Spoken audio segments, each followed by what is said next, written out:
श्री सोमनाथ ज्योतिर्लिंग प्रादुर्भाव पौराणिक कथा। शिव पुराण के अनुसार सोमनाथ ज्योतिर्लिंग भगवान शिव का प्रथम ज्योतिर्लिंग है। पुराणों में सोमनाथ ज्योतिर्लिंग की स्थापना से संबंधित कथा इस प्रकार है। जब प्रजापति दक्ष ने अपनी सभी 27 पुत्रियों का विवाह चंद्रमा के साथ कर दिया तो वे बहुत प्रसन्न हुए। पत्नी के रूप में दक्ष कन्याओं को प्राप्त कर चंद्रमा बहुत शोभित हुए और दक्ष कन्याएं भी अपने स्वामी के रूप में चंद्रमा को प्राप्त कर सभी कन्याएं भी इस विवाह से प्रसन्न थीं। चंद्रमा की उन 27 पत्नियों में रोहिणी उन्हें सबसे ज्यादा प्रिय थीं, जिसको वे विशेष आदर तथा प्रेम करते थे। उनका इतना प्रेम अन्य पत्नियों से नहीं था। चंद्रमा की अपनी तरफ उदासीनता और उपेक्षा का देखकर रोहिणी के अलावा बाकी दक्ष पुत्रियां बहुत दुखी हुईं। वे सभी अपने पिता दक्ष की शरण में गईं और उनसे अपने कष्टों का वर्णन किया। अपनी पुत्रियों की व्यथा और चंद्रमा के दुर्व्यवहार को सुनकर दक्ष भी बड़े दुखी हुए। उन्होंने चंद्रमा से भेंट की और शांतिपूर्वक कहा, कलानिधे, तुमने निर्मल व पवित्र कुल में जन्म लिया है, फिर भी तुम अपनी पत्नियों के साथ भेदभावपूर्ण व्यवहार करते हो।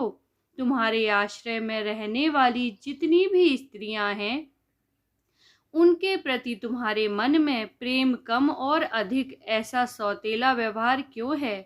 तुम किसी को अधिक प्यार करते हो और किसी को कम प्यार देते हो, ऐसा क्यों करते हो? अब तक जो व्यवहार किया है वह ठीक नहीं है, फिर अब आगे ऐसा दुर्व्यवहार तुम्हें नहीं करना चाहिए। जो व्यक्ति आत्मीय जनों के साथ विषमतापूर्ण व्यवहार करता है, उसे नरक में जाना पड़ता है। इस प्रकार प्रजापति दक्ष ने अपने दामाद चंद्रमा को प्रेम पूर्वक समझाया और चंद्रमा में सुधार हो जाएगा, ऐसा सोच प्रजापति दक्ष वापस लौट आए।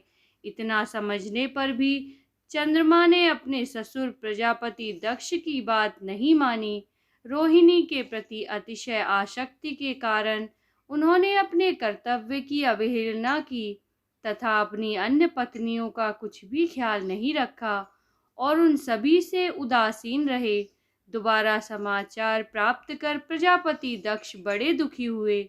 वे पुनः चंद्रमा के पास आकर उन्हें उत्तम नीति के द्वारा समझाने लगे।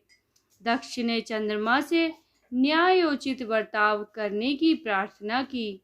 बार बार आग्रह करने पर भी चंद्रमा ने अवहेलना पूर्वक जब दक्ष की बात नहीं मानी, तब उन्होंने चंद्रमा को शाप दे दिया। दक्ष ने कहा कि मेरे आग्रह करने पर भी तुमने मेरी अवज्ञा की है, इसलिए तुम्हें क्षय रोग हो जाए। दक्ष द्वारा शाप देने के साथ ही क्षण भर में चंद्रमा क्षय रोग से ग्रसित हो गए। उनके क्षीण होते ही सर्वत्र हाहाकार मच गया। सभी देवगण तथा ऋषिगण भी चिंतित हो गए। परेशान चंद्रमा ने अपनी अस्वस्थता तथा उसके कारणों की सूचना इंद्र आदि देवताओं तथा ऋषियों को दी। उसके बाद उनकी सहायता के लिए इंद्र आदि देवता तथा वशिष्ठ आदि ऋषिगण ब्रह्मा जी की शरण में गए। ब्रह्मा जी ने उनसे कहा कि जो घटना हो गई है उसे तो भुगतना ही है, क्योंकि दक्ष के निश्चय को पलटा नहीं जा सकता। उसके बाद ब्रह्मा जी ने उन देवताओं को एक उत्तम उपाय बताया। ब्रह्मा जी ने कहा कि चंद्रमा देवताओं के साथ कल्याणकारक शुभ प्रभास क्षेत्र में चले जाएं। वहां पर विधि पूर्वक शुभ मृत्युंजय मंत्र का अनुष्ठान करते हुए श्रद्धा पूर्वक भगवान शिव की आराधना करें। अपने सामने शिवलिंग की स्थापना करके प्रतिदिन कठिन तपस्या करें। इनकी आराधना और तपस्या से जब भगवान भोलेनाथ प्रसन्न हो जाएंगे तो वे इन्हें क्षय रोग से मुक्त कर देंगे।